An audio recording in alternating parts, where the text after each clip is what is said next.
சகோதரர்களே சகோதரிகளே, மிக நீண்ட ஒரு இடைவெளிக்கு பிறகு மீண்டும் ஒரு முறை இந்த சிந்தனையும் செயலும் என்ற நிகழ்ச்சியிலே அல்லாஹு தாலா எம்மை ஒன்று சேர்த்திருக்கின்றான். அல்ஹம்துலில்லாஹ். அந்த வகையில் இன்ஷா அல்லாஹ் இன்றும் நாங்கள் எம்முடைய வாழ்க்கைக்கு அவசியமான மிக முக்கியமான ஒரு விடயத்தை கலந்துரையாட இருக்கின்றோம். அந்த வகையில் எம் அனைவருக்கும் நாங்கள் கலந்துரையாடுகின்ற இந்த விடயங்கள் பயனுள்ளதாக அமைய வேண்டும் என்று ஆரம்பமாக அல்லாஹு தாலாவை பிரார்த்தித்துக் கொள்கின்றேன். அன்புக்குரிய சகோதரர்களே, இன்றைய இந்த அமர்வே இன்ஷா அல்லாஹ் நாங்கள் அல் குர்ஆனில் இருக்கின்ற ஒரு மிகச்சிறிய ஒரு சூரத்துல் அஸ்ர் பற்றிய ஒரு சிறிய ஒரு விளக்கத்தை பகிர்ந்து கொள்ளலாம் என்று கருதுகின்றேன். சூரத்துல் அஸ்ர் என்று சொல்கின்ற இந்த சூரா எங்களுக்கு தெரியும். வல் அஸ்ர் இன்னல் இன்சான லஃபீ ஹுஸ்ர் இல்லல்லதீன ஆமனு வ அமிலுஸ் ஸாலிஹாத் வதவாஸௌ பில் ஹக்கி வதவாஸௌ பிஸ் ஸப்ர் என்று முடிவடைகின்ற மிகச்சிறிய ஒரு சூரா. அல் குர்ஆனிலே எங்களுக்கு தெரியும், மக்காவில் இறக்கப்பட்ட சூறாக்கள், மதீனாவில் இறக்கப்பட்ட சூறாக்கள் என்று இரண்டு வகையான சூறாக்கள் இருக்கின்றன. அதிலே இந்த சூறாவை பொறுத்த வரைக்கும் இந்த சூறா மக்காவில் இறக்கி அருளப்பட்ட ஒரு சூறாவாக இருக்கின்றது.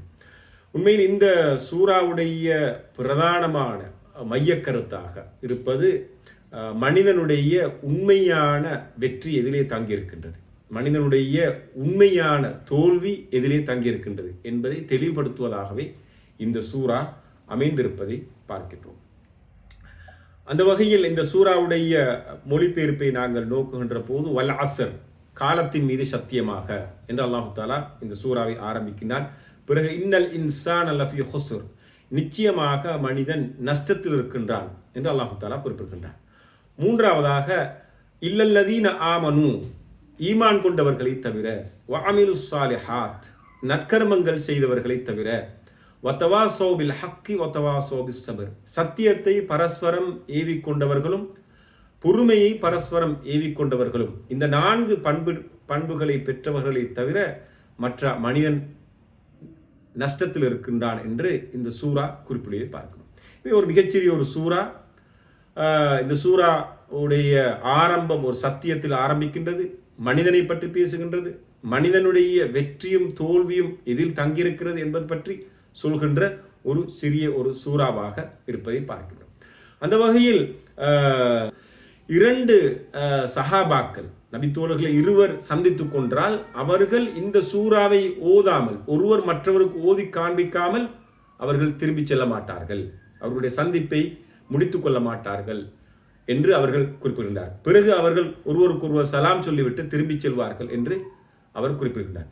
அந்தளவு தூரம் ஒரு மிக முக்கியமான ஒரு சூறாவாக இந்த சூறா இருப்பதை பார்க்கிறோம்.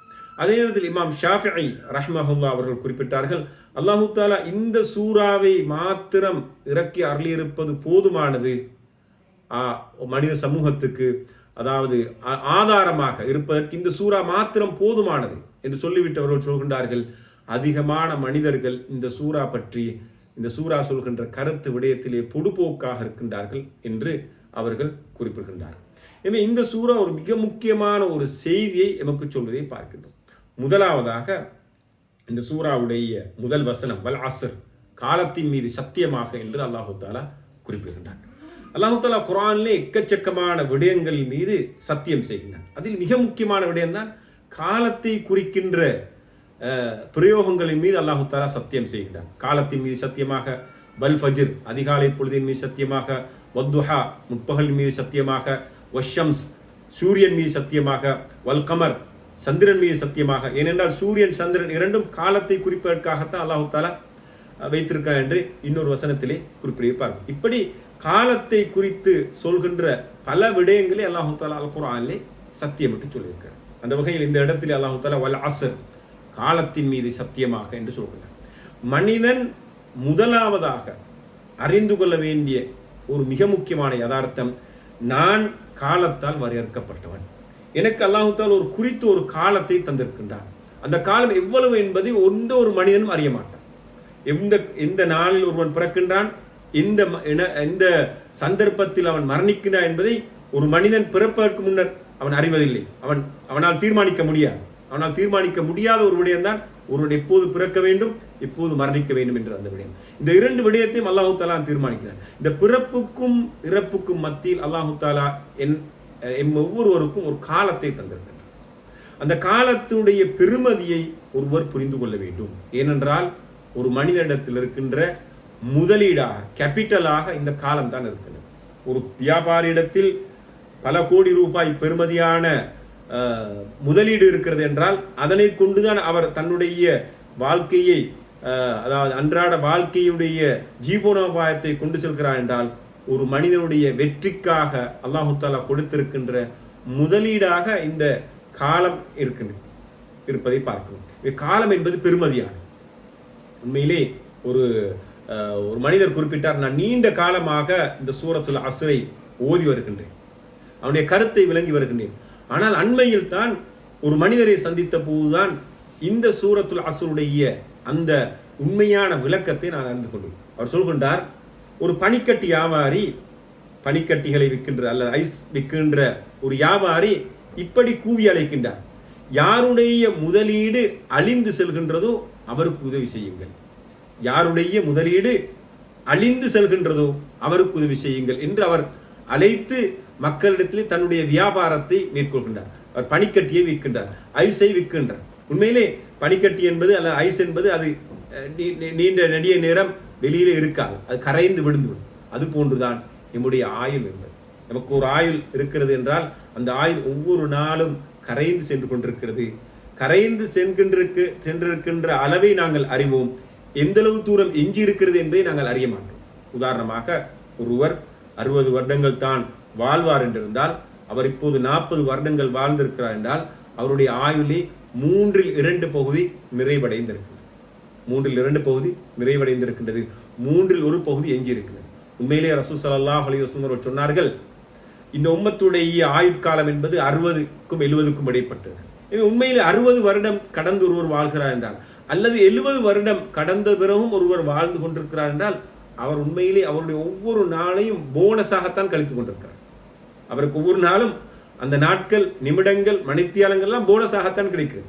உதாரணமாக 50 வருடம் வாழ்கின்றவர் யோசிக்கலாம், எனக்கு இன்னும் 10 வருடங்கள் இருக்கிறது அல்லது 15 வருடங்கள் இருக்கிறது என்று யோசிக்கலாம். ஆனால் 60-70 வருடம் கடந்த ஒருவர், அவருக்கு ஒவ்வொரு நாளும் அல்லாஹு தஆலா போனஸாக ஒரு நாளை, ஒரு மணித்தியாலத்தை, ஒரு வினாடியை தொடர்ந்து கொடுத்து கொண்டிருக்கிறார் என்ற அந்த சிந்தனை தான் அவரிடத்தில் இருக்கிறது. என்றால் அந்த அளவு தூரம் காலம் பெருமதியானது என்ற அந்த விடயத்தை தான் இந்த சூரா முதலாவதாக சொல்வதை பார்க்கிறோம். இரண்டாவதாக இந்த சூரா வரையறுத்து சொல்கின்றது, இன்னல் இன்சான லஃபீ ஹுஸ்ர், மனிதன் நஷ்டத்தில் இருக்கிறார். மிகப்பெரியதொரு செய்தி அல்லாஹு தஆலா இந்த சூறாவிலே சொல்கிறார். இந்த சூறாவை நாங்கள் படிக்கின்ற போது முதலாவதாக காலத்தின் மீது அல்லாஹு தஆலா சத்தியமிட்டு சொல்கிறான், பிறகு ஒரு மிகப்பெரிய ஒரு எச்சரிக்கையை சொல்கின்றார், மனிதன் நஷ்டத்தில் இருக்கின்றான், எல்லா மனிதர்களும் நஷ்டத்தில் இருக்கிறார்கள் என்ற அந்த செய்தியை சொல்லிவிட்டு அல்லாஹ் தஆலா சொல்கின்றான், யார் நஷ்டமடையாத மனிதர்கள் என்றால் அவர்களுக்கு 4 பண்புகள் இருக்க வேண்டும், அந்த 4 பண்புகளையும் கடைபிடிக்கின்றவர் தான் நஷ்டமடையாத மனிதர் என்கின்ற அந்த செய்தியை அல்லாஹ் தஆலா சொல்கிறார். இந்த 4 பண்புகளும் தான் ஒரு மனிதனுடைய வெற்றிக்கான காரணமாக இருக்கிறது. உலகம் என்பது மனிதன் இன்றைய உலகத்தில் எவ்வளவு முன்னேற்றம் அடைந்திருந்தான், தொழில்நுட்ப ரீதியாக இருக்கலாம், அவனுடைய வாழ்க்கை வசதி ரீதியாக இருக்கலாம், அவனிடத்தில் பணம் இருக்கலாம், பொருள் இருக்கலாம், செல்வாக்கு இருக்கலாம், அதிகாரம் இருக்கலாம், அவனை சூழ நிறைய மனிதர்கள் இருக்கலாம், அவனுக்கு ஆதரவு கொடுக்கின்ற குடும்பம் இருக்கலாம், அவனுக்கு அவனுடைய மருத்துவம் செய்வதற்கு அவனை சூழ 10 வைத்தியர்கள் இருக்கலாம், அவனை பாதுகாப்பதற்கென்று அதிகாரிகள் இருக்கலாம், அவனுக்கு உதவி செய்வதற்கென்று எல்லா விதமான விடயங்களும் இருக்கலாம். ஆனாலும் ஒரு மனிதனுடைய வெற்றியும் தோல்வி என்பது அந்த அவன் உலகத்தில் பெற்றிருக்கின்ற அந்த விடயங்களில் தங்கி இல்லை என்ற செய்தி அல்லாஹ் தஆலா சொல்கின்றான். மனிதனே, நீ எவ்வளவுதான் முன்னேற்றம் அடைந்தாலும், உலகத்தில் எவ்வளவுதான் நீ தொழில்நுட்பத்தின் உயரத்தை தொட்டாலும் உன்னுடைய வெற்றியையும் தோல்வியையும் நிர்ணயிக்கின்ற வேறு விடயங்கள் இருக்கின்றன. என்றால் மனிதனை பொறுத்தவரைக்கும், நம்முடைய அன்றாட வாழ்க்கையை பொறுத்தவரைக்கும் நாங்கள் நினைத்துக் கொண்டிருக்கிறோம், நாங்கள் நாளாந்தம் கையாளுகின்ற அந்த பொருட்களும் அந்த தொழில்நுட்பமும் அந்த பணமும் அந்த செல்வாக்கும் எங்களுடைய பிள்ளைகளும் இவைகள் தான் நம்முடைய வெற்றியை தீர்மானிக்கும். அவற்றை கொண்டு தான் நாங்கள் சந்தோஷம் அடைகின்றோம், மகிழ்ச்சி அடைகின்றோம், பூரிப்படைகின்றோம். உண்மையில் அல்லாஹ் தஆலா சொல்கின்றான், நம்முடைய சிந்தனையை வேறொரு திசையிலே அல்லாஹ் தஆலா திசை திருப்புகின்றான். மனிதன் நஷ்டத்தில் இருக்கின்றான். இல்லல்லதீன ஆமனு, முதலாவது அல்லாஹ் தஆலா சொல்கின்றான், ஈமான் கொண்டவர்களை தவிர. ஈமான் என்ற அந்த விடயத்தை அல்லாஹ் தஆலா சொல்கிறார். ஒரு முஸ்லிம் சமூகத்துடைய மிக முக்கியமான ஒரு பண்பாக இருப்பது ஈமான் என்ற அந்த பண்பு. ஒரு முஸ்லிமுடைய சிந்தனையை வடிவமைக்கின்ற அடிப்படையான முதலாவது பண்பாக ஈமான் என்ற அந்த பண்பு இருப்பதை பார்க்கலாம். ஈமான் என்றால் என்ன? நம்ம எல்லோருக்கும் தெரிந்தது விடயம்தான். 6 பிரதானமான விடயங்களை ஈமான் கொள்ள வேண்டும். 6 அல்லாத இன்னும் பல விடயங்களும் இருக்கின்றன. உதாரணமாக முதலாவதாக அல்லாஹு தாலாவை ஈமான் கொள்ள வேண்டும். அதாவது இந்த பிரபஞ்சத்துக்கு ஒரு படைப்பால் இருக்கிறான், என்னை படைத்த ஒரு படைப்பால் இருக்கிறான், எனக்கு அத்தனை அருள்களையும் தந்திருக்கின்ற ஒரு படைப்பால் இருக்கிறான், இந்த என்னை சூழ இருக்கின்ற அத்தனை படைப்புகளுக்கும் ஒரு படைப்பால் இருக்கிறான், அவன் ஒருவனாக இருக்கின்றான் என்று அவனை ஏற்றுக்கொள்ளும். இரண்டாவதாக இந்த உலகத்தை நிர்வகிப்பதற்காக அல்லாஹு தாலா மலக்குமார்களை வைத்திருக்கிறான். அந்த மலக்குமார்களை நம்ப வேண்டும் என்று அல்லாஹு தாலா வேண்டான். வஹியை கொண்டு வருவதற்கு அல்லாஹு தாலா மலக்குமார்களை வைத்திருக்கிறான். மலையை புளிய வைப்பதற்கு அல்லாஹு தாலா மலக்குமார்களை வைத்திருக்கிறான். எம்மை சூழ இருக்கின்ற பிரமாண்டமான மலைகளை படைத்து அந்த மலைகளுக்கு பொறுப்பாக அல்லாஹு தாலா மலக்குமார்களை வைத்திருக்கிறான். எம்மை சூழ ஒவ்வொரு நாளும் ஒரு விதையிலிருந்து ஒரு மரம் முளைக்கிறது என்றால் அந்த முளைப்பை செய்வதற்கும் அதனை செய்விக்கின்ற ஒரு மலக்கு இருக்கின்றான். இப்படி மலக்குமார்கள் பற்றிய நம்பிக்கை இருக்கிறது. மூன்றாவதாக அல்லாஹு தாலா இந்த உலகத்துக்கு வழிகாட்ட வேதங்களை கொடுத்தான். எல்லா காலத்திலும் அல்லாஹு தாலா வேதங்களையும் வழிகாட்டல்களையும் கொடுத்து வந்திருக்கிறான். எனவே வேதங்களை நம்ப வேண்டும், அல்லாஹ்வுடைய கொடுத்த அந்த குத்துபுகளை நம்ப வேண்டும் என்று அல்லாஹு தாலா சொன்னார். நான்காவதாக ரசூல்மார்களை நம்ப வேண்டும், ரிசாலத்தை நம்ப வேண்டும். மனிதர்களுக்கு அல்லாஹு தாலா வழிகாட்டுவதற்கு மனிதர்களிலிருந்தே ஒருவரை தெரிவு செய்து அல்லாஹு தாலா ரசூலாக அனுப்புகின்றான், அவருக்கு ஒரு ரிசாலத்தை கொடுத்து அனுப்புகின்றான் என்ற அந்த சிந்தனை எமக்கு வர வேண்டும், என்ற அந்த விடயத்தில் ஆழமான நம்பிக்கை வர வேண்டும். அடுத்ததாக எம்முடைய உலகத்தின் அனைத்து செயற்பாடுகளுக்கும் ஒரு நாள் நான் பதில் சொல்ல வேண்டும், பதில் சொல்கின்ற ஒரு நாள் இருக்கிறது என்ற அந்த சிந்தனையை யௌமுல் ஆஹிர் மறுமை பற்றிய நம்பிக்கை நமக்கு தருகிறது. அந்த மறுமையை நம்ப வேண்டும். அதே போன்று அல்லாஹு தஆலா இந்த உலகத்தில் இருக்கிற எல்லா விடயங்களையும் ஒழுங்குபடுத்தி வைத்திருக்கிறான், நிர்ணயித்து வைத்திருக்கிறான்.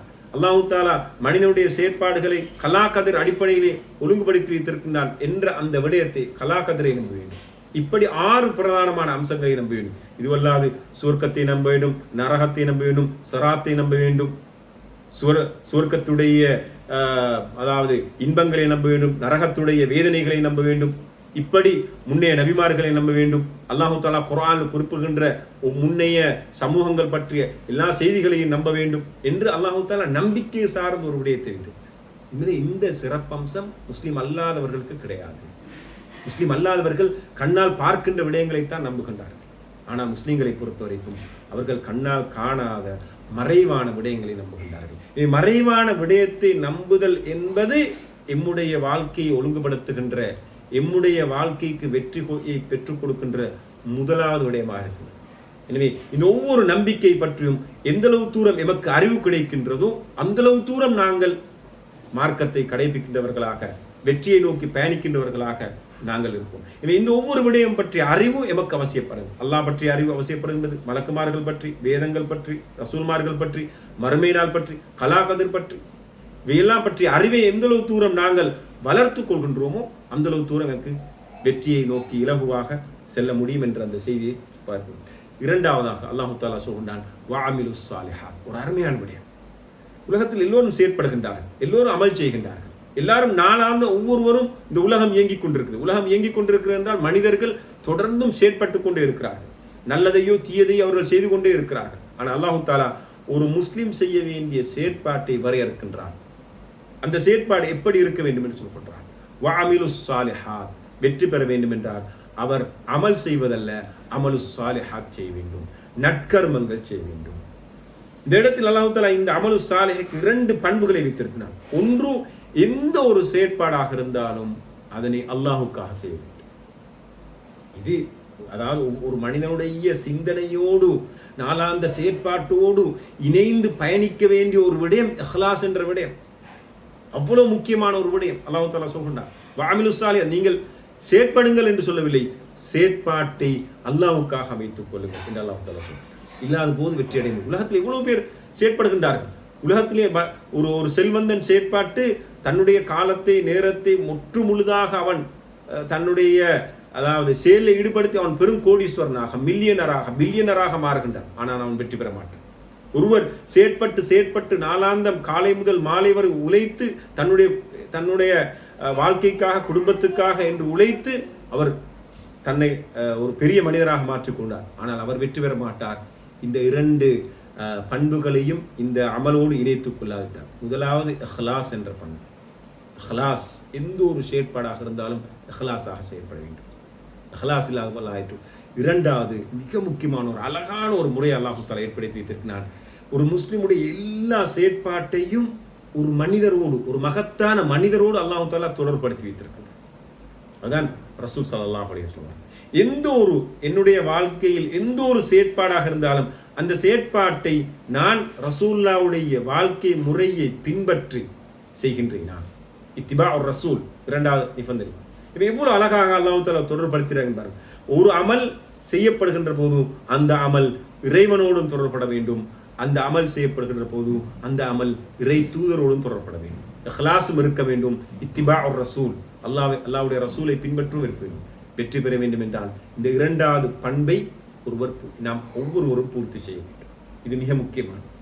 3வது, அதிகமானவர்கள் நினைத்துக் கொண்டிருக்கிறார்கள் அல்லாஹ்வை ஈமான் கொண்டு நற்கர்மங்கள் செய்துவிட்டால் வெற்றி அடைய முடியும் என்று. இது பிழையான பார்வை என்பதை அறிஞர்கள் குறிப்பிடுகின்றனர். ஒருவர் வெற்றி அடைய வேண்டும் என்றால் அவர் ஈமான் கொண்டு நற்கர்மங்கள் செய்தால் மாத்திரம் போதாது.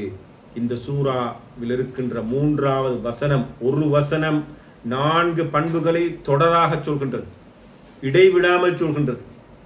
இல்லல்லதீன ஆமனு, ஈமான் கொண்டு, வஅமிலு ஸாலிஹாத், நற்கர்மங்களை செய்து, வதவாஸௌ பில் ஹக்கி வதவாஸௌ பிஸ் ஸப்ர், அவர்கள் சத்தியத்தை பரஸ்பரம் உபதேசித்துக் கொள்ள வேண்டும். சத்தியத்தை, உண்மையை அவர்கள் அடுத்தவர்களுக்கு சொல்ல வேண்டும். ரசூல் ஸல்லல்லாஹு அலைஹி வஸல்லம் அவர்கள் தன்னுடைய 40 வயது வரை அவர்கள் அமல் செய்து கொண்டிருந்தார்கள். மிகச்சிறந்த வியாபாரியாக இருந்தார்கள். நம்பிக்கையாளராக அடையாளப்படுத்தப்பட்டார்கள். அவர்கள் உண்மையாளராக அடையாளப்படுத்தப்பட்டார்கள். சமூகத்தில் கௌரவமான மிக உயர்ந்த ஒரு மனிதராக அவர்கள் இருந்தார்கள். அவர் நல்லடியாராக இருந்தார்கள். ஆனால் 40வது வயதில் அவருக்கு நுபுவத் கிடைத்த போது அவர் 40 வயதுக்கு முன்னரும் அமல் செய்து கொண்டிருந்தார். 41வது வயதிலிருந்து அவர் இன்னொரு அமலை செய்ய தன்னுடைய வாழ்க்கையோடு சேர்த்து கொண்டார். அவர் சாலிஹாக இருந்தவர், நல்ல மனிதராக இருந்தவர், அல் முஸ்லிஹாக மாறுகின்றார். நல்லவற்றை மற்றவருக்கு ஏவுகின்றவராக மாறுகின்றார். அப்போது அவருக்கு பிரச்சனை ஆரம்பிக்கின்றார். 40 வயது வரை அவருடன் யாரும் முரண்படவில்லை. எல்லோரும் அவரை பாராட்டினார்கள், புகழ்ந்தார்கள், அவரோடு துணையாக இருந்தார்கள். ஆனால் 41வது வயதில் அவர் தன்னுடைய தான் முஸ்லிஹாக, நன்மையை ஏவுகின்றவராக, சத்தியத்தை அடுத்தவருக்கு உபதேசிக்கின்றவராக அவர் மாறிய போது அந்த சமூகம் அவரை துன்புறுத்தியதை, நோவினைப்படுத்தியதை, அந்த கிராமத்தை விட்டு, மக்காவை விட்டு அவர்களை வெளியேற்றியதை நாங்கள் பார்க்கிறோம். எனவே தவாசோ பில் ஹக் என்பது ஒரு முஸ்லிமுடைய வாழ்க்கையில் மிக அடிப்படையானது. அதை தவிர்க்க முடியாது. என்னால் ரசூலுல்லாஹ்வுடைய முன்மாதிரி, ரசூலுல்லாஹ் ஸல்லல்லாஹு அலைஹி வஸல்லம் அவர்கள் தொடர்ந்தும் சத்தியத்தை ஏவிக்கொண்டே இருந்தார்கள். எனவே இது ஒரு மிக முக்கியமான விடயம். எனவே அந்த சத்தியத்தை ஏவுகின்ற போது அல்லாஹ் தஆலா சொல்கின்ற மற்றொரு செய்தான், நீங்கள் நோவினைகளை எதிர்கொள்வீர்கள். எனவே பொறுமையையும் நீங்கள் ஏவிக்கொள்ள வேண்டும். வதவாஸௌ பில் ஹக் வதவாஸௌ பிஸ் ஸப்ர். எனவே நீங்கள் சத்தியத்தை ஏவுகின்ற போது நோவினைகளை, துன்பங்களை, துயரங்களை நீங்கள் சந்திப்பீர்கள். அந்த சந்தர்ப்பத்தில் நீங்கள் பொறுமையை மேவிக்கொள்ள வேண்டும். எனவே இந்த 4 பண்புகளையும் நம்முடைய வாழ்க்கையில் நாங்கள் ஒவ்வொருவரும் நம்முடைய வாழ்க்கைக்கான உரைகல்லாக வைத்து பார்க்க வேண்டும். அதாவது எங்களை சரியான ட்ரக்கில் நாங்கள் இருக்கிறோமா என்பதை பரீட்சிக்கின்றதாக வைத்து பார்க்க வேண்டும். என்னிடத்தில் ஈமான் இருக்கிறதா, எந்த அளவு தூரம் ஈமான் இருக்கிறது, என்னிடத்தில் அமல் இருக்கிறதா, எந்த அளவு தூரம் அமல் இருக்கிறது, அந்த அமலில் இஹ்லாஸும் இத்திபா ரசூலுல்லாஹ்வை பின்பற்றும் எவ்வளவு கலந்திருக்கிறது, நான் ஒவ்வொரு செயற்பாட்டுக்கும் பின்னாலும் எந்த அளவு தூரம் ரசூலுல்லாஹ்வை பின்பற்றி அந்த செயற்பாட்டை செய்கிறேன். 3வது பண்பு, நான் சத்தியத்தை ஏவுகின்றேனா, சத்தியத்தை சொல்கின்றேனா, என்னுடைய குடும்பத்துக்கு சொல்கின்றேனா, என்னுடைய மனைவி மக்களுக்கு சொல்கின்றேனா, என்னுடைய பிள்ளைகளுக்கு சொல்கின்றேனா, நான் இருக்கின்ற பணி செய்கின்ற இடத்தில் அந்த வேலையை செய்கின்றேனா, இவற்றை செய்கின்ற போது நான் நிச்சயமாக, அது உலக நியதி, அவர் சோதனையை எதிர்கொள்வார். எனவே பொறுமையை ஏவிக்கொள்கின்றோம். இது இன்னும் ஒரு மிக முக்கியமான விடயம் இருக்கிறது. இந்த சூறாவை நீங்கள் மிக கவனமாக அவதானித்தால் அல்லாஹ் தஆலா வல் அஸ்ர், காலத்தின் மீது சத்தியமாக, 2வது இன்னல் இன்சான லஃபீ ஹுஸ்ர், மனிதன் நஷ்டத்தில் இருக்கிறான் என்று சொல்லிவிட்டு மூன்றாவது அந்த வசனத்தில் அல்லாஹ் தஆலா தனி மனிதனாக இந்த விடயத்தை சொல்லவில்லை, ஒரு கூட்டமைப்பான ஒரு விடயமாக அல்லாஹ் தஆலா சொல்கிறார். இது மிக முக்கியமான நம்முடைய சிந்தனைக்கு எடுத்துக்கொள்ள வேண்டிய விடயம். அவர்கள் ஈமான் கொண்டவர்கள், அமல் செய்கின்றவர்கள், அதே நேரத்தில் சத்தியத்தை பரஸ்பரம் ஏவிக்கொள்கின்றவர்கள், பொறுமையை பரஸ்பரம் ஏவிக்கொள்கின்றவர்கள். நான் நீங்கள் சிந்திக்க வேண்டும், நாங்கள் கூட்டாக ஈமான் கொண்டு ஒரு சமூகமாக வாழ்கின்றோமா? கூட்டாக நாங்கள் அமல் செய்கின்றோமா? எனக்கு பரஸ்பரம் சத்தியத்தை ஏவிக்கொள்வதற்கு மனிதர்கள் இருக்கிறார்களா? என்னை சூழல் நான் பொறுமையை பரஸ்பரம் உபதேசித்துக் கொள்வதற்குரிய சூழல் எனக்கு இருக்கிறதா? மனிதர்கள் இருக்கிறதா என்பதை சிந்திப்பார். சில போது நம்முடைய வாழ்க்கையில் நாங்கள் ஈமானோடு இருப்போம், அமலோடு இருப்போம், ஈமானும் அமலும் இருக்கும். மூன்றாவது நான்காவது பண்பு, சில போது நாங்கள் அவற்றை செய்யாமல் இருப்போம், சத்தியத்தை ஏவாமல் இருப்போம். சத்தியத்தை ஏவுவதால் வருகின்ற அந்த தீங்குகளில் இருந்து பரஸ்பரம் பொறுமையை ஏவிக்கொள்ளாமல் இருப்போம். எனவே இந்த 4 பண்புகளையும் நம்முடைய வாழ்க்கையில் சேர்த்துக் கொள்வதற்கு நாங்கள் முயற்சிக்க வேண்டும். அதுதான் ஒரு முஸ்லிமுடைய வெற்றியுடைய அடிப்படையாக இருக்கிறது. இந்த 4க்கும் முரணான எதிரான பண்புகளை எடுத்து பாருங்கள். உதாரணமாக, ஈமானுக்கு எதிரானது குஃபுர், ஈமானுக்கு எதிரானது ஷிர்க். அதே நேரத்தில் அமல் சாலிக்கு எதிரானது அமல் பாத்தில், பாத்திலான அமல்கள். அதாவது இந்த 2 பண்புகளும் சேராத அமல்கள். எனவே அடுத்தது வதவாசோபில் ஹக், சத்தியத்தை ஏவுவதற்கு பதிலாக அசத்தியத்தை ஏவுகின்றோம், தீமைகளை பரப்புகின்றோம், தீமைகளுக்கு துணையாக இருக்கின்றோம், தீமைகளுக்கு ஒத்துழைப்பாக இருக்கின்றோம், தீமைகளை கண்டும் காணாது நாங்கள் இருக்கின்றோம், தீமைகள் பற்றி எந்த ஒரு பிரஞ்சையும் இல்லாமல் வாழ்கின்றோம். வதவாசோபி சபர், பொறுமையை ஏவுவதற்கு பதிலாக பொறுமையை ஏவுகின்ற ஒரு சூழல் இல்லாமல் நாங்கள் வாழ்கின்றோம். ஏனால் சத்தியத்தை ஏவினால்தான் பொறுமை ஏவ வேண்டிய தேவை வந்துவிடும். எனவே நம்முடைய வாழ்க்கையை நாங்கள் மீள் பரிசீலனை செய்து கொள்வதற்கான ஒரு சூறாவாக இந்த சூறா இருக்கின்றது. ரமதானை தொடர்ந்து ஒரு புதிய வாழ்க்கையை ஆரம்பித்திருக்கின்றோம். அந்த வகையில் நம்முடைய இந்த அடுத்த கட்ட இந்த வாழ்க்கை சிறப்பாக நாங்கள் அமைய வேண்டும் என்றிருந்தால் இந்த 4 பண்புகளையும் நம்முடைய வாழ்க்கையோடு நாங்கள் இணைத்துக் கொள்வதற்கு முயற்சிக்க வேண்டும். என்னுடைய ஆயுளில் எவ்வளவு கழிந்திருக்கிறது, எவ்வளவு எஞ்சி இருக்கிறது என்பதை நீங்களும், அதாவது ஒரு ஒரு ஒரு மீள் பரிசீலனை செய்து கொள்வது மட்டுமல்ல, உதாரணம் ஒரு பரீட்சார்த்தமாக அல்லது ஒரு சாம்பிள் மாடலாக சொல்ல முடியும். ஒரு பெரிய ஒரு வட்டத்தை கீறி அந்த வட்டம் தான் முழு ஆயுளும் என்றால் அதில் இப்போது நான் எவ்வளவு வாழ்ந்திருக்கேன், எவ்வளவு எஞ்சி இருக்கிறது. உதாரணமாக 60 வருடங்கள் தான் எனக்கு ஆயுள் என்றிருந்தால் இப்போது நான் 30 வருடங்கள் வாழ்ந்திருக்கேன் என்றால் அரைவாசியை நிறந்தீட்டி வைப்பது, எஞ்சி இருப்பது அரைவாசி. 50 வருடங்கள் வாழ்ந்திருந்தால் 6 பகுதியாக பிரித்து 5 பகுதியை நிறந்தீட்டி வைப்பது, ஒரு போர்ஷன் தான் எஞ்சியிருக்கின்றது. 70 வருடங்கள் வாழ்ந்திருக்கிறேன் என்றால் இப்போது முழுமையடைந்திருக்கிறது. கிடைக்கின்ற ஒவ்வொரு நாளும் போனஸ், அல்ஹம்துலில்லாஹ் என்று சொல்லிவிட்டு தான் ஒவ்வொரு நாளையும் நாங்கள் கணிக்க வேண்டும். எனவே இது நம்முடைய வாழ்க்கைக்கு ஒரு சிறந்த பயிற்சியாக இருக்கும். என்னுடைய உங்களுடைய வாழ்க்கையை ஒவ்வொரு நாளும் அது நினைவூட்டுகின்றதாக, எமக்கு சீரியஸாக வாழ வேண்டும் என்று சொல்வதற்கு வழிகாட்டுவதாக இருக்கும். எனவே இத்தகைய ஒரு பயிற்சி முறையை நான் சொன்ன அந்த ஒரு வட்டத்தை கீறி அந்த வட்டத்திலே என்னுடைய ஆயுள் எவ்வளவு முடிவடைந்திருக்கிறது, எவ்வளவு எஞ்சி இருக்கிறது,